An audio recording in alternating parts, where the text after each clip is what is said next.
नमस्कार, आप देख रहे हैं साधना न्यूज और मैं हूं आपके साथ काजल दुबे। बुलेटिन की शुरुआत करते हैं राजधानी रायपुर से बड़ी खबर बता रहे, जहां कोरबा जिले के लिए मुख्यमंत्री भूपेश बघेल रवाना हो चुके हैं। आपको बता दें, सीएम भूपेश बघेल का इस दौरान बयान भी सामने आया, जहां उन्होंने कहा कि ईडी की दबिश को लेकर सीएम का बयान सामने आया। ये तो पूरे चुनाव तक रहेंगे, भाजपा यहाँ लड़ नहीं पा रही है, ये लगातार परिवर्तन कर रहे हैं पर कुछ भी नहीं हो रहा। पद परिवर्तन किए जा रहे हैं, पहले प्रदेश प्रभारी, फिर नेता प्रतिपक्ष और प्रदेश अध्यक्ष को भी बदल दिया। बदलाव का भी कोई असर प्रदेश पर नहीं हुआ, ऐसा उन्होंने बयान में कहा। साथ ही कहा कि ईडी और आईटी के माध्यम से बदनाम और प्रचारित किया जा रहा था। महाराष्ट्र में कभी सेंटर एजेंसी की दबिश होती है क्या? कुल मिलाकर ये राज्य की सरकारों को बदनाम और डराने का काम करते हैं। तो बड़ी खबर इस वक्त आपको राजधानी रायपुर से बता रहे हैं, जहां पर मुख्यमंत्री Bhupesh Baghel Raipur police line helipad से कोरबा जिले के ग्राम पिपरिया के लिए रवाना हुए हैं। इसके साथ ही मुख्यमंत्री आज पाली तानाखार विधानसभा के ग्राम पिपरिया और ग्राम लाफा में आम जनता से भेंट मुलाकात करेंगे। पाली में विभिन्न प्रतिनिधि मंडलों से भी मुलाकात करेंगे मुख्यमंत्री भूपेश बघेल।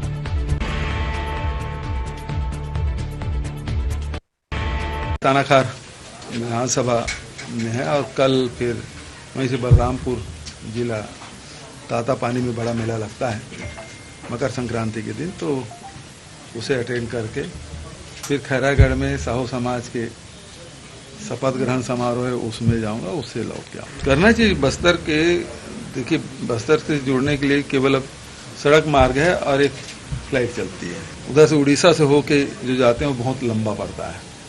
यदि ये रेल मार्ग जुड़ जाएगा तो आवागमन के हिसाब से भी बड़ी सुविधाजनक होगी।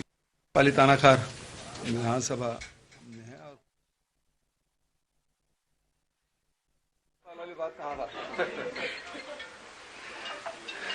कार्यक्रम में पाली तानाखार विधानसभा में है और कल फिर वहीं से बलरामपुर जिला तातापानी में बड़ा मेला लगता है मकर संक्रांति के दिन, तो उसे अटेंड करके फिर खैरागढ़ में साहू समाज के शपथ ग्रहण समारोह है, उसमें जाऊंगा, उससे लौट के आऊंगा। आज कई जगह पे ईडी ने फिर दबिश दी है। अब वो मैं पहले ही बताया था, वो चुनाव तक पूरा रहेंगे, चुनाव करा के जाएंगे। सर, बस्तर के विकास के लिए लगातार प्रयत्नशील हैं। योजना को लंबित किया जा रहा है। कल भी जो बैठक हुई उसमें आप जो कांग्रेस के सांसद हो, उन लोगों भी आवाज उठाई थी। क्या रेल के लिए? रेल के लिए करना चाहिए। बस्तर के देखिए, बस्तर से जुड़ने के लिए केवल अब सड़क मार्ग है और एक फ्लाइट चलती है। रेल मार्ग से जुड़ने से वो उधर से उड़ीसा से होके जो जाते हैं वो बहुत लंबा पड़ता है। यदि ये रेल मार्ग जुड़ जाएगा तो आवागमन के हिसाब से भी बड़ी सुविधाजनक होगी लोगों को। अच्छा, सरकार को परेशान करने की कोशिश है सर? आपने कहा था, आपने पहले भी कहा था कि चुनाव तक आई, तो ये काम प्रभावित हो, क्योंकि चुनावी समय में डिलीवरी ज्यादा देनी है, काम अच्छा करना है सरकार को। देखिए, सीधी बात है, मैं शुरू से कर रहा हूँ कि भारतीय जनता पार्टी यहाँ लड़ नहीं पा रही है। लगातार बैठ के कर रहे हैं, लगातार प्रभारी बदल रहे हैं, प्रदेशाध्यक्ष बदल रहे हैं, सीएलपी लीडर बदल रहे हैं, अब नेता प्रतिपक्ष बदल रहे हैं। वो सब बदल के देख लिए तो एक यही हथियार है जिसके माध्यम से Bharatiya Janata party ED IT के माध्यम से लोगों के बीच में प्रचार प्रसार करना और बदनाम करना, परेशान करना, ये इनका मोटो है। और होना जाना तो कुछ नहीं है, केवल परेशान करना है। लेकिन टारगेटेड सर, आपने कहा था कि शनि की उसमें कहा था टाइम पीरियड होती है शनि की जो वर्किंग हिस्ट्री का, तो आपको क्या लग रहा है कि विधानसभा इलेक्शन ही है कि फिर लोकसभा? भाई, महाराष्ट्र में अब सेंट्रल एजेंसी की दबिश होती ही क्या? जैसे सरकार बदली, वहां से जितने भी सेंट्रल एजेंसी है वो सब बोरिया बिस्तर बांध के निकल लिए हैं। अब चूंकि छत्तीसगढ़ में चुनाव है तो फिर इस प्रकार से कर रहे हैं। उनका तो उद्देश्य ही वही है। जहाँ जहाँ चुनाव होते हैं, पश्चिम बंगाल में पहले खूब चला था चुनाव पहले करके, उसके बाद महाराष्ट्र में चला, यहाँ उसके पहले कर्नाटक में चला था, और यहाँ चल रहा है। तो ये कुल मिला के जो स्थिर सरकार है उसको स्थिर करना, जो जितना बदनाम कर सकते हो बदनाम करो, और अधिकारियों को, व्यापारियों को, राजनेताओं को डराने का काम, भारतीय जनता पार्टी धरना स्थल पे बैठक करने वाली है। जहाँ करे भाई उसको क्या करना है। सर, इस मामले को लेकर ये केंद्रीय मंत्री हरदीप पुरी गए हैं, क्या सांसद गए हैं, किस पार्टी को जो फंड है उसका स्मार्ट भ्रष्टाचार सिटी के भ्रष्टाचार, इनके जो भ्रष्टाचार है उसकी जो शिकायत एक आध तो जांच करा ले। नान की जांच करना चाहते थे, वो हाई कोर्ट में स्टे लेके बैठे हैं, पीआईए लगाया तत्कालीन नेता प्रतिपक्ष। ये भारतीय जनता ये झीरम घाटी की जांच करने की बात करते हैं तो एनआईए जांच नहीं करती खुद नहीं करती, हाई कोर्ट में स्टे लेके बैठ जाती है। तो जितने भी हम लोग कार्रवाई करने की कोशिश कर, चिट फंड कंपनी के हजारों करोड़ रुपया यहाँ के निवेशकों को डूबा है, हम लोग बोलते हैं उसको जांच करो, तो उसको जांच नहीं करेंगे। तो राज्य सरकार की कोई बात माननी चाहिए कि नहीं माननी चाहिए। और है तथ्य डूबा है कि नहीं डूबा है, एक एक आदमी कह सकता है छत्तीसगढ़ का कि चिट फंड कंपनी में उनके पैसे डूबे हैं। और उसको हमने कहा कि भाई हम तो वापसी करने, पूरे देश भर में पहली सरकार है जो चिट फंड कंपनियों के संपत्ति को कुर करके निवेशकों के खाते में डालने का काम कर रहे हैं। लेकिन अभी तक के हम लोग जो किए हैं वो बहुत कम किए हैं, हजारों करोड़ रुपए में है और कुछ करोड़ रुपए हम वापस कर पाए हैं। ऐसे में क्योंकि ये पैसा कहीं कहीं मनी लॉन्ड्रिंग हुआ है तो ईडी उसकी जांच करे, तो क्यों नहीं करती। तो उनका एक उद्देश्य है कि केवल एक राजनीतिक उद्देश्य के तहत, उसके तहत मोटिवेटेड है और उसके तहत कार्रवाई कर रहे हैं। सर, बिहार के शिक्षा मंत्री ने अब उसके बारे में बहुत सारे लोग बोल रहे हैं। देखिए, कोई भी ग्रंथ है उसमें मैं विनोबा भावे जी का जो वर्षन है उसको मैं कोट करूंगा। विनोबा भावे जी ने कहा कि कोई भी ग्रंथ है और किसी ग्रंथ में कोई विषय दिया गया है तो उसको बहुत गहन चिंतन करके उसके जो सूक्ष्म से सूक्ष्म तत्व को ग्रहण करना चाहिए। आज दिक्कत क्या है कि हम ऊपरी ऊपरी सब बातें कहते हैं। रामायण में बहुत गुण तत्व दिया गया, तो उन गुण तत्वों को विवेचना करके हमको ग्रहण करना चाहिए। उस समय तत्कालीन जो परिस्थिति थी उसके तहत से वो रचना की गई। आज 600 साढ़े 600 साल हो गया रामायण की रचना की है, उसके पहले कितने रामायणों की रचना की गई है, कितने भाषाओं में रचना की गई है। तो उसमें जो मूल तत्व है, गुण तत्व है, उसको हमको लेना चाहिए, चाहे किसी भी धर्म ग्रंथ का हो। हमको उसी को जैसे लिखा गया वैसे मानना नहीं चाहिए, बल्कि आज की परिस्थिति में उसकी विवेचना करके उनके जो मूल तत्व है और उसमें और जो उसमें सूक्ष्म जो तत्व है उसको हमको ग्रहण करना चाहिए। ये विनोबा भावे जी ने कहा, तो वो बात सही है। और आजकल ये सोशल मीडिया और इसके माध्यम से बिल्कुल सतही तौर पे सारी विवेचनाएं की जाती है और इससे समाज का भला नहीं होता, इसमें विद्वेष ही फैलता है। उसके जो मूल तत्व, रामायण के जो मूल तत्व है कि उसमें राम का चरित्र क्या है, भरत के चरित्र क्या है, हनुमत जी के चरित्र क्या है, लक्ष्मण का चरित्र क्या है, गुहराज निषाद के चरित्र क्या है, जटायु के चरित्र क्या है।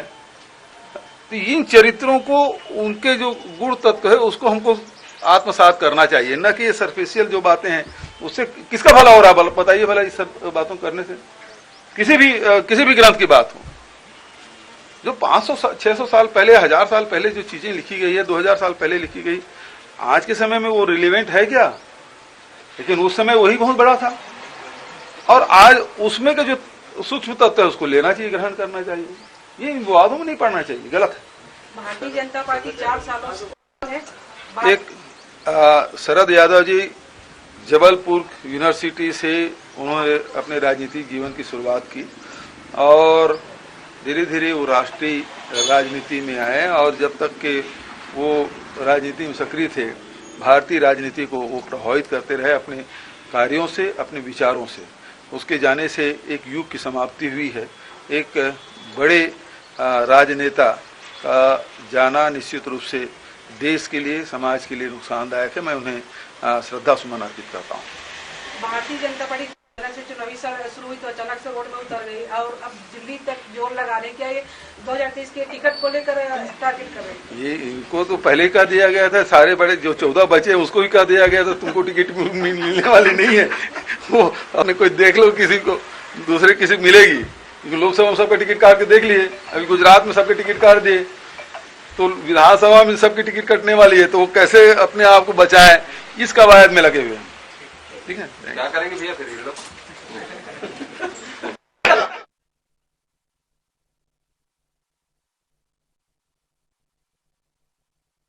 बड़ी खबर आपको राजधानी रायपुर से बता रहे हैं, जहां पर कोरबा जिले के लिए मुख्यमंत्री भूपेश बघेल रवाना हुए और इस दौरान उन्होंने पत्रकार वार्ता करते हुए कई सारे चर्चा किए। और इसके साथ ही आपको बता दें, मुख्यमंत्री Bhupesh Baghel Raipur police line helipad से कोरबा जिले के ग्राम पिपरिया के लिए रवाना हुए हैं। मुख्यमंत्री आज पाली तानाखार विधानसभा के ग्राम पिपरिया और ग्राम लाफा में आम जनता से भेंट मुलाकात करेंगे। आम जनता से रूबरू होकर उनकी समस्याओं को जानने की भी कोशिश करते नजर आएंगे मुख्यमंत्री भूपेश बघेल। और इस खबर की अधिक जानकारी के लिए हमारे साथ हमारी सीनियर रिपोर्टर आकांक्षा लाइव जुड़ी हुई है। आकांक्षा, मुख्यमंत्री भूपेश बघेल कोरबा जिले के लिए रवाना हो चुके हैं, इसके साथ ही भेंट मुलाकात के माध्यम से आम जनता से भी रूबरू होंगे। और इस दौरान मुख्यमंत्री भूपेश बघेल ने पत्रकार से बातचीत करते हुए ईडी पर उन्होंने बयान दिया है, जहां उन्होंने कहा कि हमारी सरकार को अस्थिर करने की कोशिश की जा रही है। जी आकांक्षा। और जी आकांक्षा। बिल्कुल काजल, देखिए मुख्यमंत्री भूपेश बघेल आज पाली तानाखार के लिए रवाना हुए हैं और पाली तानाखार में आज उनकी भेंट मुलाकात कार्यक्रम होनी है। कुछ ही देर पश्चात इस कार्यक्रम की शुरुआत हो जाएगी, क्योंकि मुख्यमंत्री उस क्षेत्र में पहुंच चुके हैं।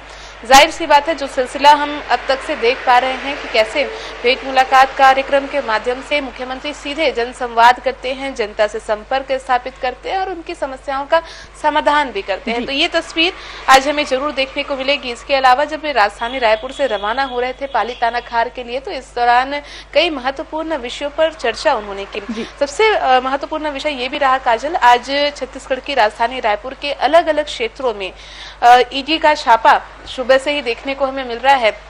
और इस महत्वपूर्ण विषय को लेकर के एक बार फिर मुख्यमंत्री ने सीधे तौर पर भाजपा पर कटाक्ष किया।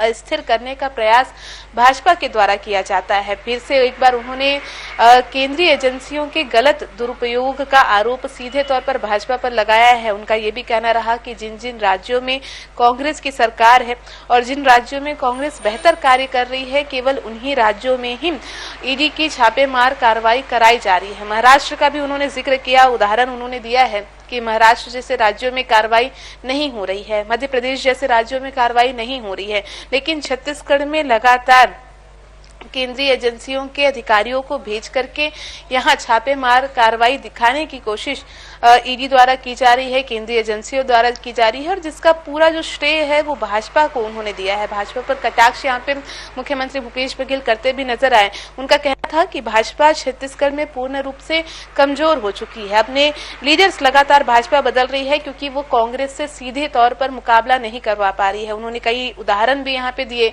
चाहे नेता प्रतिपक्ष के बदलाव को लेकर के हो, प्रदेश अध्यक्ष के बदलाव को लेकर के हो, पूरी कार्यकारिणी, पूरी जो टीम है भाजपा की, इस टीम के बदलाव को लेकर के हो, तो सभी बदलाव के विषय को लेकर के उन्होंने उदाहरण देते हुए सीधे तौर पर भाजपा पर कटाक्ष किया कि भाजपा कांग्रेस से छत्तीसगढ़ में लड़ाई नहीं लड़ पा रही है, चुनावी लड़ाई वे जीत नहीं पा रहे हैं। और यही वजह है कि वे केंद्रीय एजेंसियों का सहारा ले रहे हैं। इस सहारे के माध्यम से राज्य सरकार को बदनाम करने की कोशिश उनके द्वारा की जा रही है। एक गंभीर आरोप मुख्यमंत्री ने यहाँ पे लगाया काजल भाजपा पर कि भाजपा कांग्रेस सरकार को बदनाम करने की एक साजिश रच रही है और इसी के तहत यहाँ पे केंद्रीय एजेंसियों को बुलाया जा रहा है, इशारे पे कार्य करवाया जा रहा है। हालांकि हम इससे लड़ेंगे, हम इसका सामना करेंगे, ये भी मुख्यमंत्री ने चेताया है भाजपा को कि हम झुकेंगे नहीं, हम डरेंगे नहीं।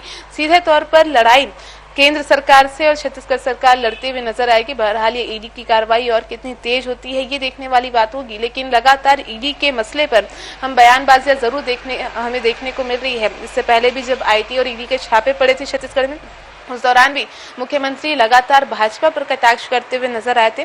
और एक बार फिर आज जब कार्रवाई हुई है तो सीधे तौर पर भाजपा पर निशाना साधते हुए मुख्यमंत्री नजर आए हैं। जी बिल्कुल आकांक्षा, यहाँ पर हमने जब मुख्यमंत्री भूपेश बघेल का बयान सुना तो उन्होंने भाजपा पर भी निशाना साधा, कहा कि यहाँ लड़ नहीं पा रहे हैं ये लोग। जी आकांक्षा।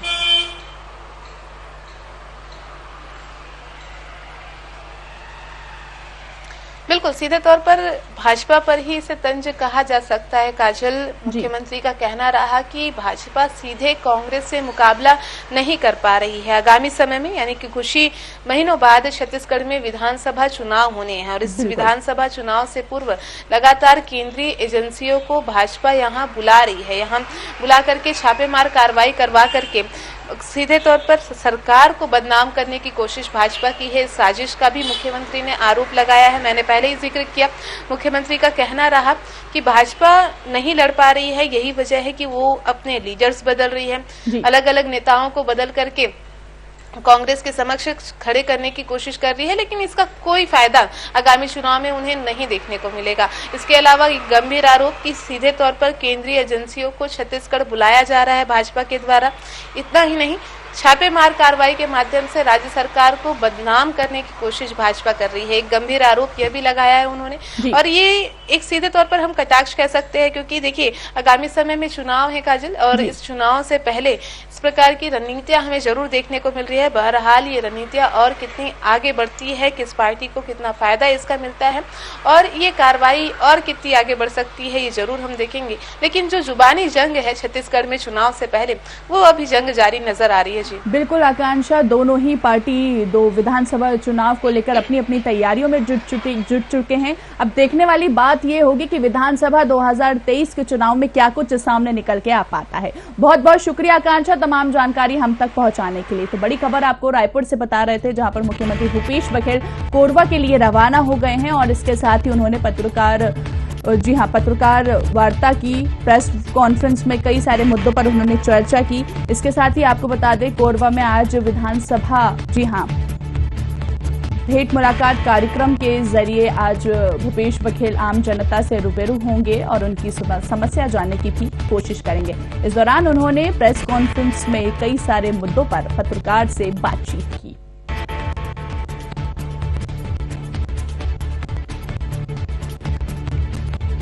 तो बड़ी खबर इस वक्त आपको रायपुर से बता रहे हैं, जहां पर मुख्यमंत्री भूपेश बघेल ने प्रेस वार्ता की और इस दौरान उन्होंने कई सारे मुद्दों पर चर्चा की। ईडी की दबिश को लेकर सीएम का बयान सामने आया, जहां उन्होंने कहा कि ये तो पूरे चुनाव तक रहेंगे, भाजपा यहां लड़ नहीं पा रही है, ये लगातार परिवर्तन कर रहे हैं पर कुछ भी नहीं हो रहा है। लगातार पद परिवर्तन किए जा रहे हैं, पहले प्रदेश प्रभारी, फिर नेता प्रतिपक्ष और प्रदेश अध्यक्ष को भी बदल दिया। बदलाव का भी कोई असर प्रदेश पर नहीं हुआ है, इसलिए ईडी और आईटी के माध्यम से बदनाम और प्रचारित किया जा रहा है। इस दौरान उन्होंने रावघाट परियोजना को लंबित किए जाने पर भी मुख्यमंत्री भूपेश बघेल ने बयान दिया, जहां उन्होंने कहा कि बस्तर को जोड़ने के लिए केवल सड़क मार्ग है या फिर हवाई मार्ग, रेल मार्ग जुड़ जाएगा तो सुविधा सुगम हो जाएगी, इसलिए बस्तर के लिए रास्ते जाने के लिए रेल मार्ग बेहद आवश्यक है। और वहीं उन्होंने चौपाटी मामले पर भी भाजपा द्वारा केंद्रीय मंत्री की मुलाकात को लेकर बयान दिया। तो इस तरह मुख्यमंत्री भूपेश बघेल ने कई सारे बयान दिए और वहीं चौपाटी मामले पर भाजपा द्वारा केंद्रीय मंत्री की मुलाकात को लेकर उन्होंने कहा कि भाजपा पहले अपने भ्रष्टाचार की तो बात कर ले, आज तक झीरम की जांच नहीं हुई है, ना ही चिटफंड कंपनी की जांच हुई है, हम तो पैसे भी वापस कर रहे हैं। तो ऐसे कई सारे मुद्दों को लेकर मुख्यमंत्री भूपेश बघेल का बयान सामने आया। और वहीं आज जैसे कि शरद यादव का निधन हो गया, तो शरद यादव के निधन पर भी मुख्यमंत्री ने शोक जताया। उन्होंने शरद यादव ने जबलपुर यूनिवर्सिटी से अपनी राजनीति की शुरुआत की, उनके जाने से एक युग की समाप्ति हुई है, ऐसा मुख्यमंत्री भूपेश बघेल ने कहा। हम सभी को उनका स्मरण करना चाहिए। भारतीय जनता पार्टी के नेताओं की टिकट काटने को लेकर भी मुख्यमंत्री भूपेश बघेल का बयान सामने आया है, जहां उन्होंने कहा कि 14 बचे हैं, उन्हें भी कह दिया गया है कि अब उन्हें भी टिकट नहीं मिलेगी। मुख्यमंत्री ने कहा कि यह पहले से ही तय था कि सबकी टिकट कटेगी। तो बड़ी खबर इस वक्त आपको राजधानी रायपुर से बता रहे हैं।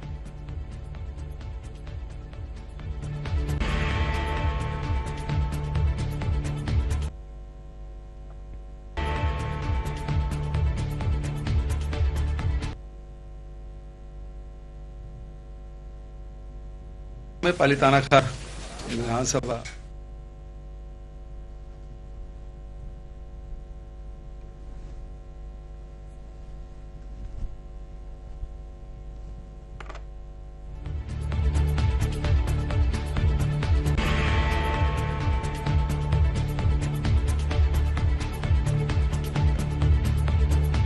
तो बड़ी खबर इस वक्त आपको राजधानी रायपुर से बता रहे हैं, जहां पर कोरबा जिले के लिए मुख्यमंत्री रवाना हुए हैं। इसके साथ ही दौरे पर जाने से पहले हेलीपैड से पत्रकारों से मुख्यमंत्री भूपेश बघेल ने चर्चा की।